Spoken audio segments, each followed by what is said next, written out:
have the pleasure of moderating this panel, and I can promise you, you're going to enjoy it because we have no slides, we have no graphs, no charts.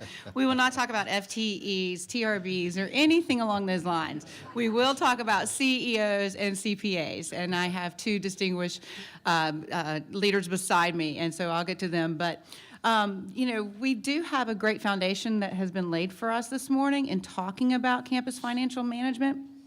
But this is going to be a vital conversation, and this is about the roles of you as trustees with your CEO or president. And you know, that's one of the most important foundations of our institutions. So we need to remember that as institutions, we do respond to the overall economy, also public support, as well as the political process. So while you are governing board members, you make many decisions based on those internal and external factors.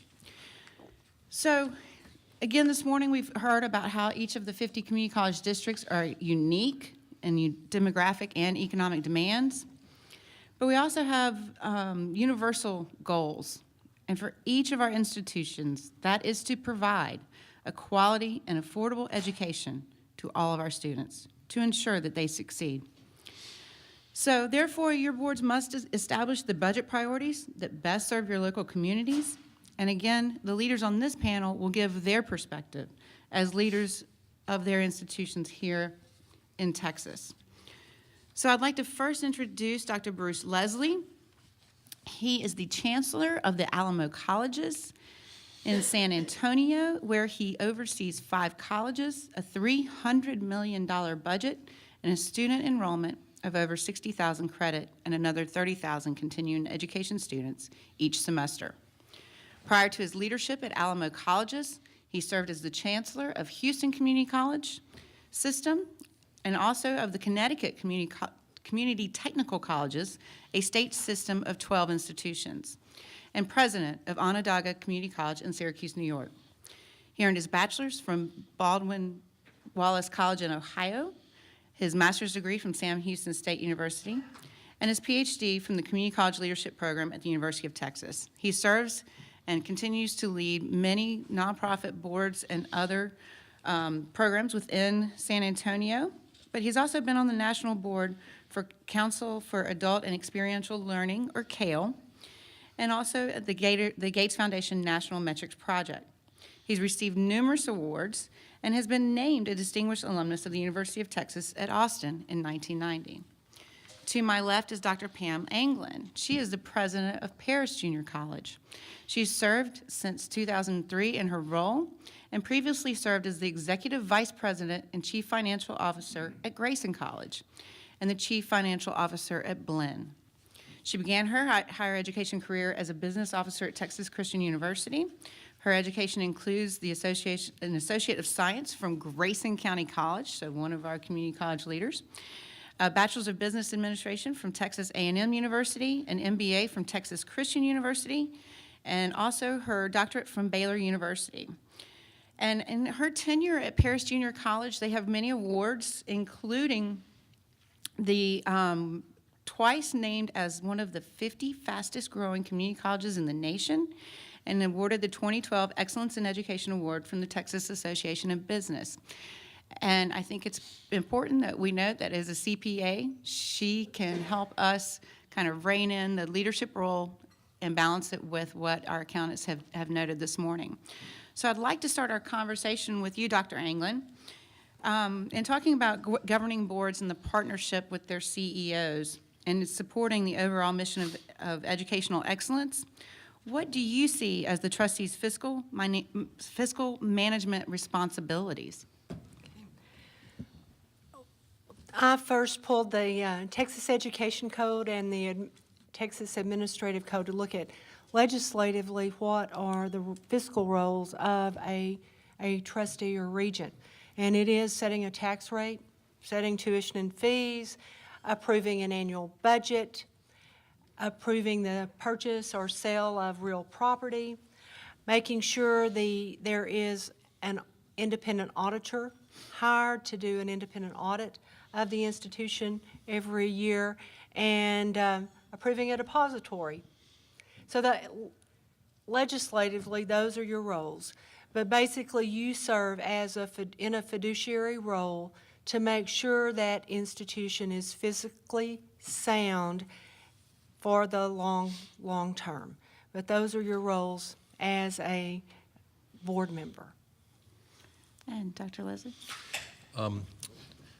You may perceive the culture of higher education doesn't think money is important. And we hear that all the time, right? We're different than that. We heard we're not a business earlier. We have a very different culture.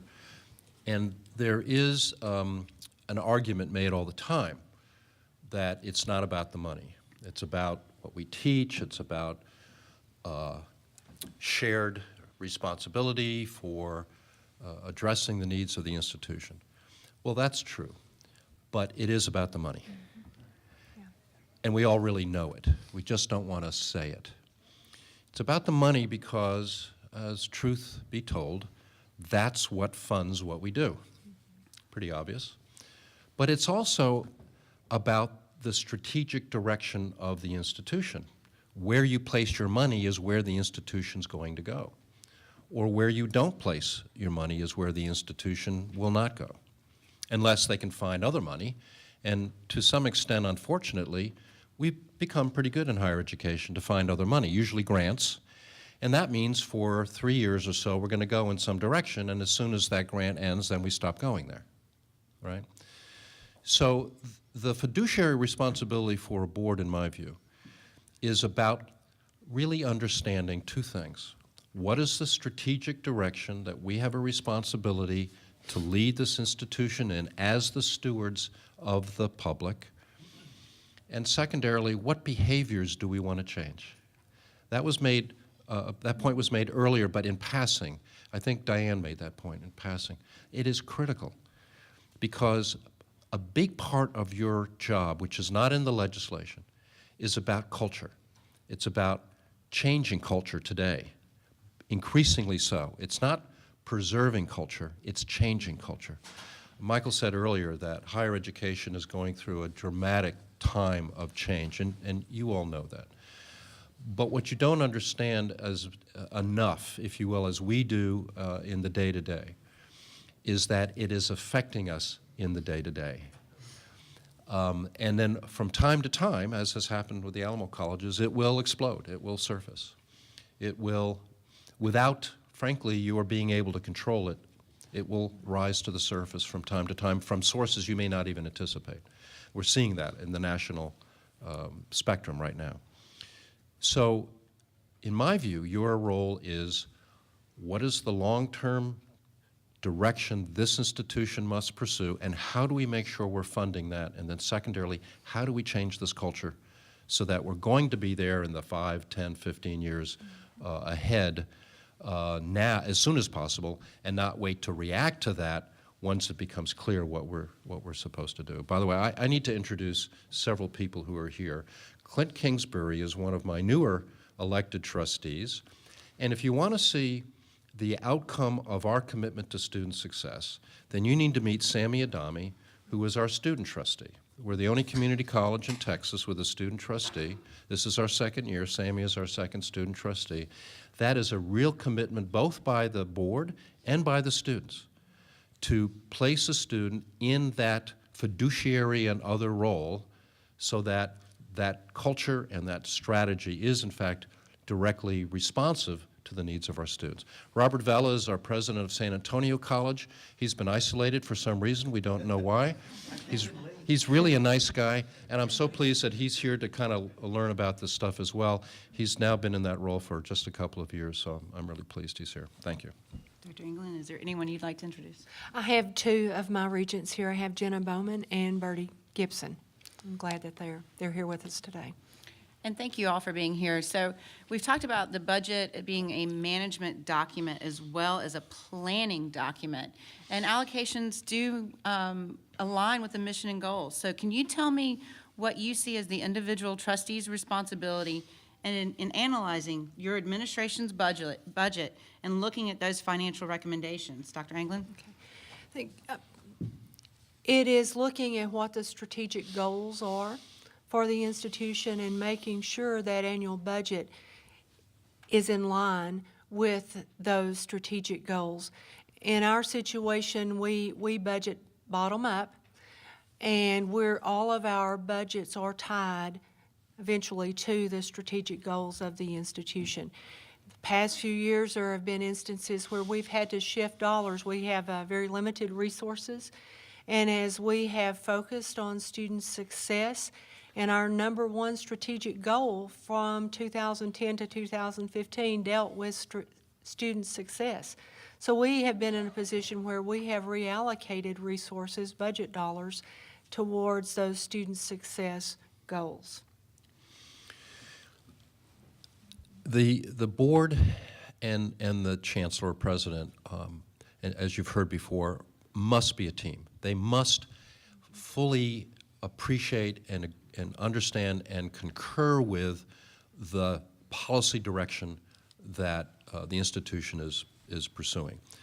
So that relationship is so fundamental to the success of an organization. Again, Mike said earlier, if you want a great president, a great chancellor, you need to be a great board. But they're not two separate things. They need to be hip to hip. They need to be part of the same team. Secondarily, the Alamo colleges, we literally have a policy we call participatory leadership, principle-centered leadership. We want everyone to be a leader. We want the ideas to emanate from wherever they may come and be given voice for the direction of the institution, but ultimately it is the board that has to decide which ones of these multiple voices do we want to reinforce or utilize to support the direction of the institution in conjunction with the chancellor. My board gives me a set of charges every year that I publish for anybody to see, and we make great importance to those charges because they're part of our strategic strategy, but they're kind of the details around, okay, how do we get to this student success agenda? How do we get to this performance excellence agenda? How do we get to this leadership agenda that we have? So from our vantage point, I think at the Alamo colleges, it's a collective sense of encouraging the voices of all, including our external stakeholders, but the board has got to ultimately make the decision, where do we want to take this? How do we husband these efforts and these resources? How do we prioritize? And how do we, frankly, dispense with those voices that are not as important or less of a priority? And conversely, how do we take those voices, those marginalized voices, and make sure that they are part of the conversation so that they aren't ignored and they aren't overlooked? So it's a much more complex thing in my view, and I think in my board's view as well, on how we're supposed to do that. But ultimately, again, how the board then ultimately approves the budget, and again, not by detail, but by theme, is how we move the institution towards the ultimate plan that we have for the institution. And Dr. Leslie, I'd like to follow up on that. I think this morning, Mike Reeser from Texas State Technical College mentioned that every moment that the CEO is not running the college and instead managing the board is taking away from the opportunities to move the vision forward. So you just mentioned that trustees' role is not to line by line item manage the day-to-day operations. So how do you keep your board focused on that long-term vision, and how do you ensure that as a team you're going forward? Yeah, well, there has to be trust. That's fundamental. And again, that goes back to that relationship that the board and the president, the CEO have.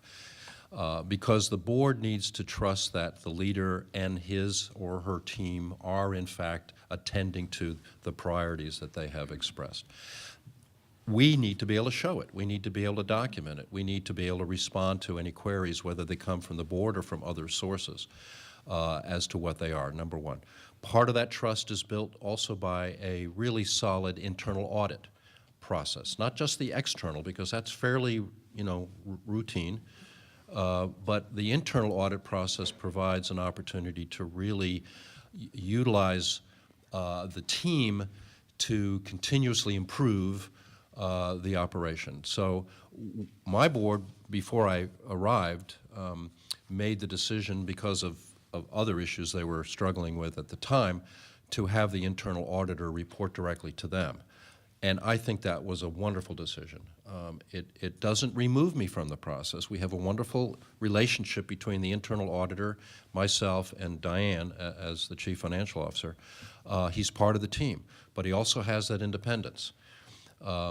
So when the board is trying to respond, as they did recently, to allegations, if you will, of improper budgeting or spending or whatever, that internal auditor can go ahead and look at that and verify that no, none of that's there, and that person's voice is going to be more likely to be believed, whether it's to the faculty folks or staff folks who are making the argument, or to the state audit system. And, you know, often, you know, people make allegations to the state auditor or to the state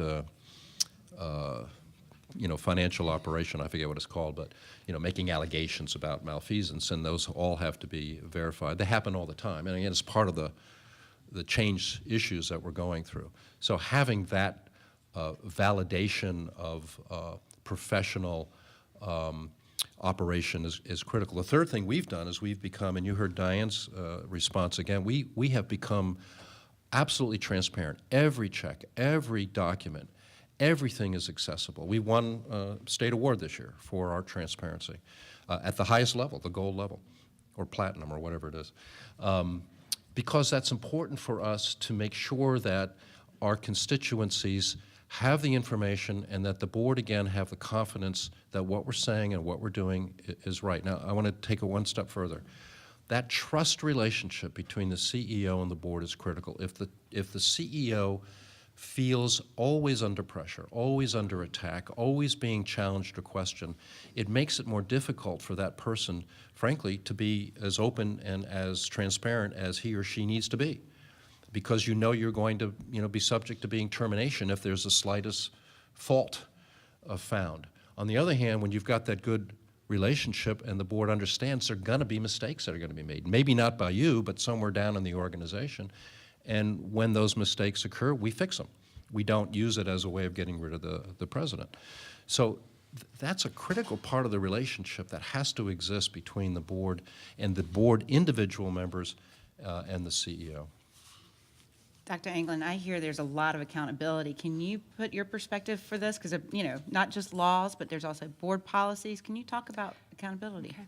And accountability, I think today there is obviously more accountability than we've ever had before. We file reports with the state, we file them with the federal government. We do more internal reports.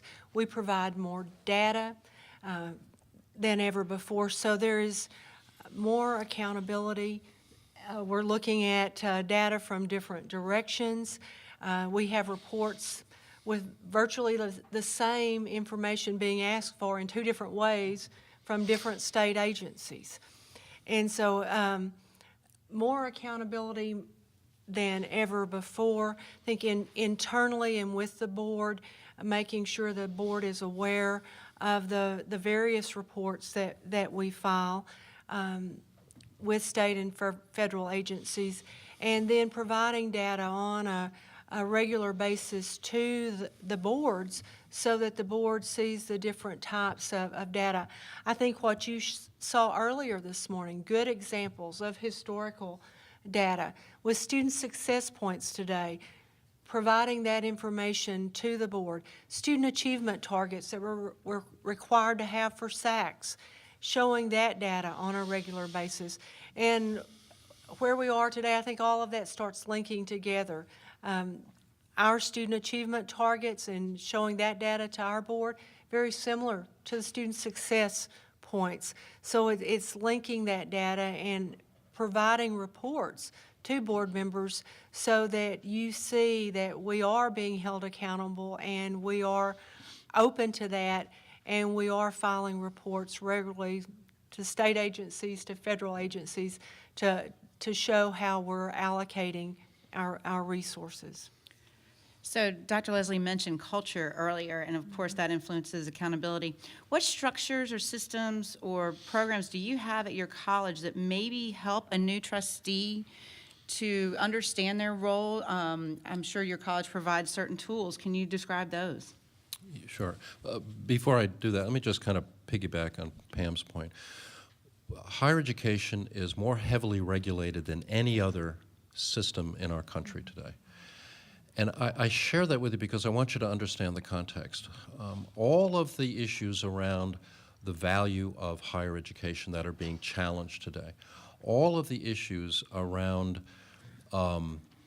consumer expectations for the investment that people are making, in many cases, huge investments that people are making, are playing out at the legislative level because people are continuously expressing their anger and their frustration. The social issues that are going on campuses across the country today are certainly part of that effect. So the federal government increasingly, Title IX is just the tip of the more recent iceberg around this. And this is very serious stuff. I don't know if you've paid much attention to it, but increasingly colleges and universities, including here in Texas, are being found wanting by the Department of Education, and investigations are going on all over the place. Individuals are suing in reverse, claiming that the universities have acted too quickly or not quickly enough. And I mean, we're being whipsawed back and forth with this stuff. So please understand the context, again, of what's happening in higher education today. This is a very, very challenging environment. This is really hard. So I go back to the issue. If I'm spending my time babysitting the board, that gives me less time to pay attention to setting up the Title IX systems, for example, that I need to make sure are in place. And if I'm at a smaller school where I don't have the resources and I'm having to do it myself, it becomes increasingly more challenging and difficult. And I've been blessed by a board that doesn't require that. I've had other boards where I had to spend almost half my time babysitting. I see a shaking, nodding head back there. Yeah. So, but back to the question again, remind me now where we were going. The tools that you do The provide tools. So to give them well, we have information. an orientation manual and an orientation program, and when a new trustee is elected, or, well, even Sammy was elected by the students from each of the colleges and then appointed by the board, we sit down and we go through that, usually a couple of meetings. That's about all they can stand to do that. But the trustees also have now are assigned a mentor. So Clint was assigned to Yvonne Katz, one of our more senior trustees, and she then took the time and effort. I work with the trustees. I try to, get off campus, have breakfast or something with the trustee, whatever is convenient for them, to try to just keep the dialogue going. But frankly, these kinds of sessions and ACCT, Clint's been really good, Sammy too, about going to the ACCT conferences. I think Clint has learned a lot from his engagement with trustees from around the country, particularly around some of the critical strategic issues that we've had to work hard at. I think that perspective has been really probably more helpful than me trying to explain it by myself. So again, many of us believe really strongly in these kinds of programs, encourage you not just to do this if you're new, do participate in the CAT program, do participate in ACCT, do encourage your board to have an annual retreat at least to do an evaluation and a development program. We do that every 2 years, but we have trustee engagement. We have basically 3 retreats a year. Part of it is budget, part of it is strategy. We had a retreat last Saturday where the board approved a new GO bond initiative. So a lot of those things you just need the time, not as part of a regular meeting, but a focus time to really get into it and engage with each other and with the staff and with the faculty from time to time to make sure that we know what we're doing. Dr. Anglin? Okay.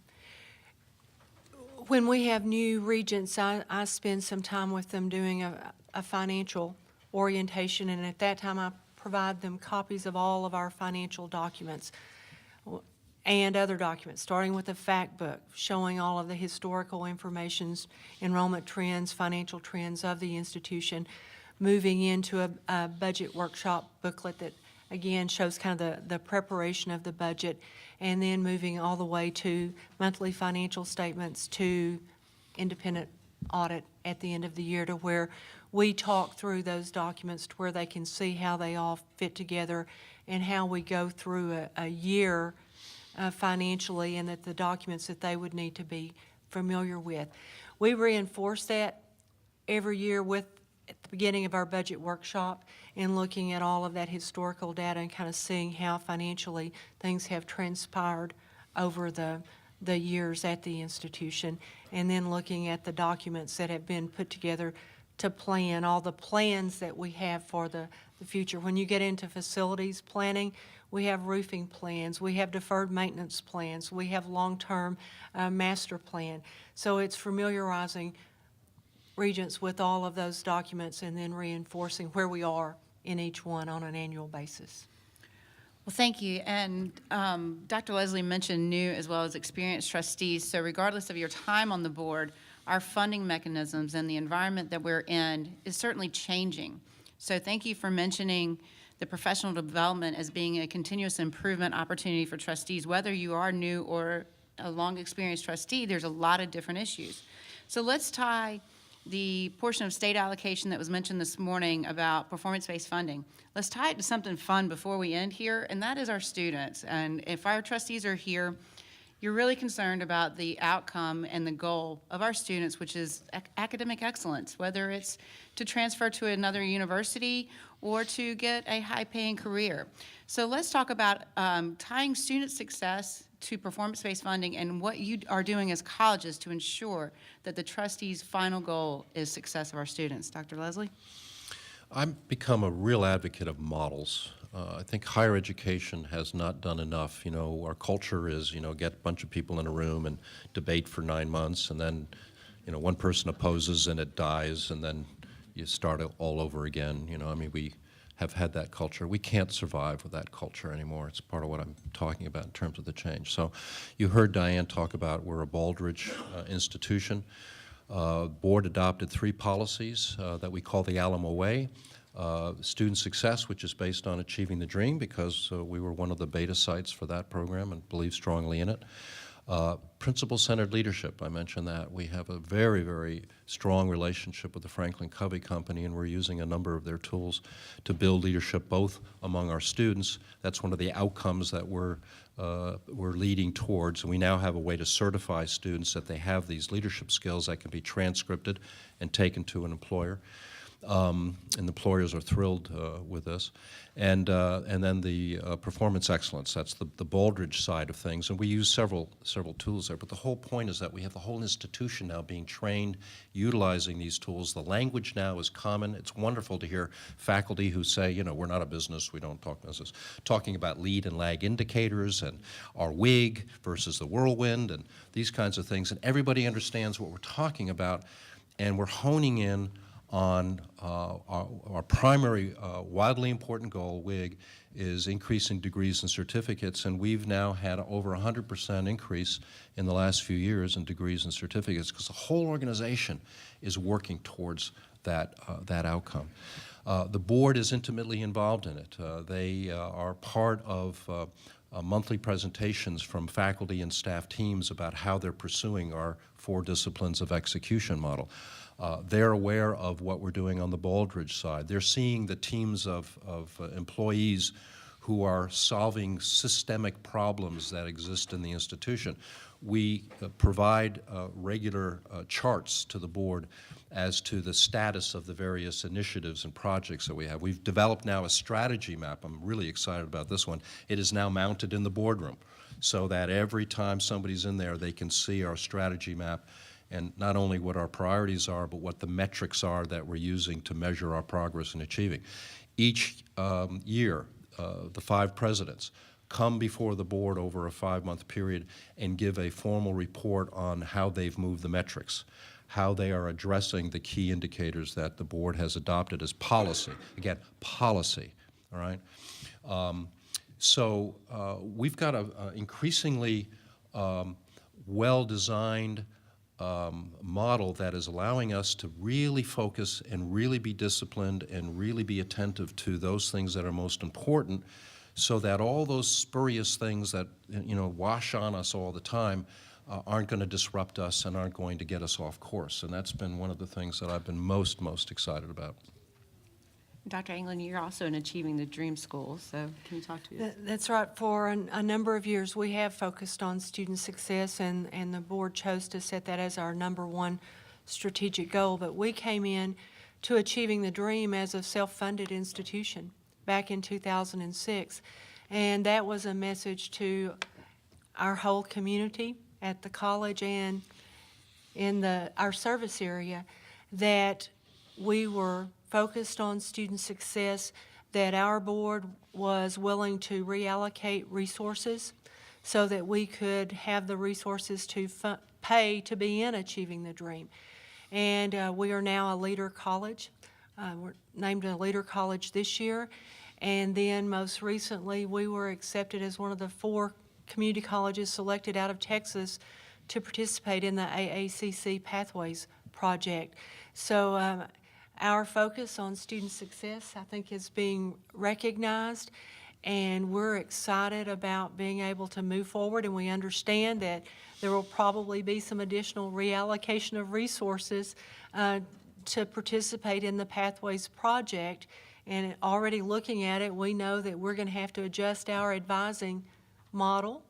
It had been in our quality enhancement plan, and our data is showing it's not working like we had hoped it would. We'd move back to faculty advising, and we're getting ready to move back to advisor advising, and which means we have to hire additional advisors. But it is a reallocation of resources, making sure the board is continuously aware of where we are with our student success agenda, and then when it comes to budgeting, making sure those resources are allocated to fund those projects for student success. I want to compliment Pam. I've been watching this for the last couple of years, and this is a wonderful example, again, of a college deciding we want to go there and we're willing to make an investment to show our good faith in the hopes and expectation that then, in this case, Achieving the Dream will then bring us into the program. And that was not so much risk, but an investment strategy that has worked, and as I say, is a wonderful example of this. One of our examples is around the advising side of it, and we made a recommendation to the board several years ago, again, as part of our modeling, that we totally revamp our whole advising model. We call it Alamo Advise. We have Alamo on everything, of course. I have to separate myself from Alamo Tire, Alamo Title, so Alamo Advise. And we've made some very hefty investments in this. And so part of that Student Success Fund was to reinforce the expansion of the model, as well as training of faculty and staff around it. We've been developing a very aggressive faculty development model at the Alamo colleges, and we needed some flexible dollars to do that, so that was one of the ways we used that. But we've also made it a fundamental part of our budget that we developed our design. We want to get to 350 to 1 as our advisor-student ratio. We moved from faculty, counselors, to advisors. Actually, it was part of that BAM process that Diane showed, and then we've tracked that with the board over the 5 years now. We hired 48 new advisors. We developed a training methodology, a certification methodology, a pay methodology. We're now finishing off a faculty mentoring program that will augment the advisor model so that the students will have 2 people directly working with them, and we're working with our universities to have their advisors work with the students going to their university, so we'll have 3 people surrounding our students. So the idea is not to give them a lot in the front and then back off, which is what a lot of colleges are doing, but actually to increase the support systems because they're more likely to drop out later on than they will in the beginning. So that's been a big investment for us, and the board has been amazing. They have bought the design, they have invested in the model, and frankly, they have encouraged and nurtured us to keep moving forward because, again, there's all sorts of barriers and resistors out there, and so we've been able to plow through that because of the great support from the trustees. That's another way to look at how the financial role that you play can be critical to move the institution and to bring about critical change. wanted to add, we used a return on investment model back in 2005 to make the decision to self-fund in achieving the dream. Because when you look at, and I was looking at numbers where our unduplicated enrollment for 1 year was around 10,000, and our semester enrollment was 5,500. And I'm thinking, we're working ourselves to death bringing in new students every semester. And so if I retain, how many of those students do I have to retain to pay for achieving the dream? And that was the model that we used to decide to go into achieving the dream. Well, it sounds to me like there's a lot of hard decisions that are being made by boards. And so even decisions for today have long-term impacts. Can you talk about the future since we're about to close up here? What do you see going forward for the role of the boards in planning for the future and allocating resources to the correct mission and vision and values of our institutions? Betty McCrowan mentioned this earlier, but when you look at the small, medium-sized, rural community colleges across the state, and you look at the current funding model for community colleges, and you project that out, it's not sustainable. And so we have to look at how community colleges in this state are funded, and if the state wants that investment in community colleges 10 years down the road, 20 years down the road, then that funding model has to change. We have a tax base for Paris Junior College, $1.5 billion. You saw San Jack's $44 billion. Betty's is $4.1 billion. If my whole service area was in our taxing district, I would go from the 5th smallest tax base in the state out of the 50 to the 11th largest tax base in the state out of the 50. We're so diverse across this state, but we can't afford to lose half of the community colleges because they're small or medium-sized and have limited tax bases. For the economy of the future, for 60 by 30, it's going to take some decisions, some strong lobbying by board members to state legislators, but the funding model for this community colleges has to be altered because it's not sustainable for many of the colleges.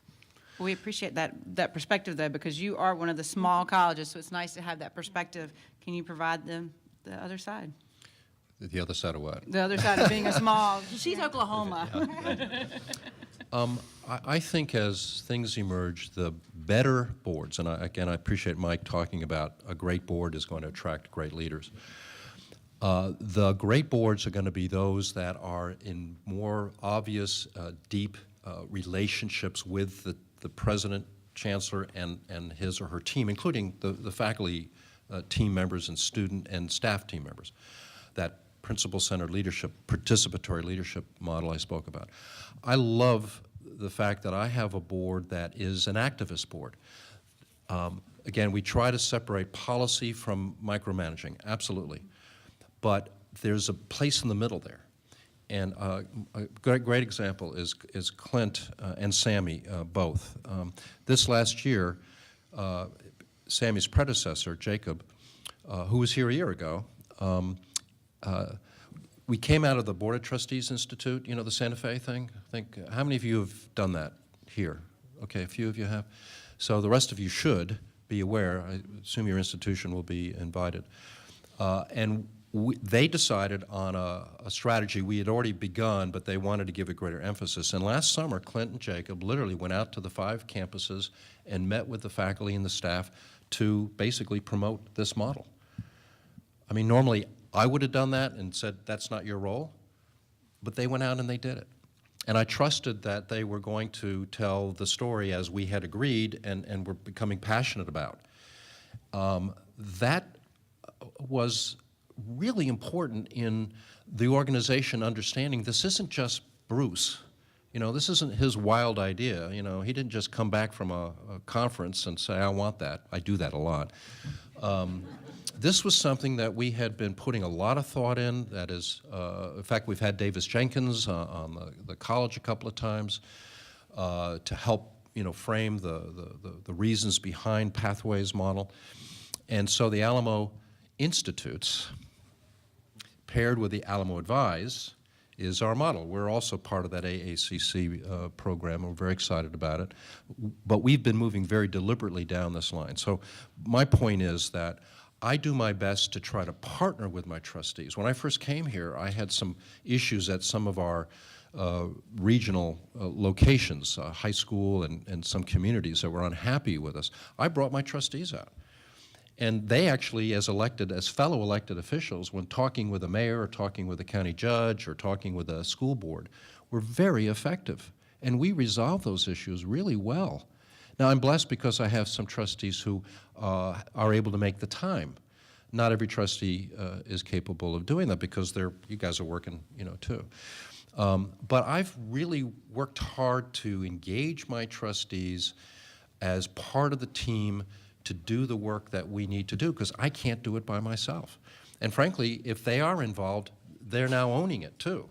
And that's important for me strategically, so that we're all, you know, on the same page. That doesn't mean that they question. That doesn't mean that we have good discussions. In fact, our Student Success Committee, which we established a few years ago, is usually a 2-hour meeting every month. It's the longest meeting. Where it used to be finance, you know, was the longest one. Now it's our Student Success Committee, because the board members all have really good questions. But they're not directing them so much at me as the presidents. The presidents sit up in front, and the board engages with the presidents or with faculty who are giving presentations or you know, whatever. So I think that's where boards need to go. Not separate, you know, we're up here and you guys are here, but we're all together trying to address very complex social issues as well as fiduciary issues. And technology issues and all those kinds of things, and we just cannot do it alone.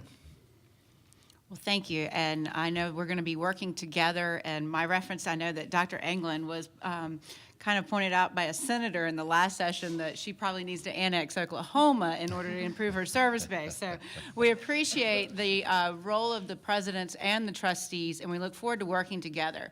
So I have a little bit of time if anyone has any questions, and because we didn't have any slides, we could do something very quickly, but if not, I would like for everyone to thank our leaders here today.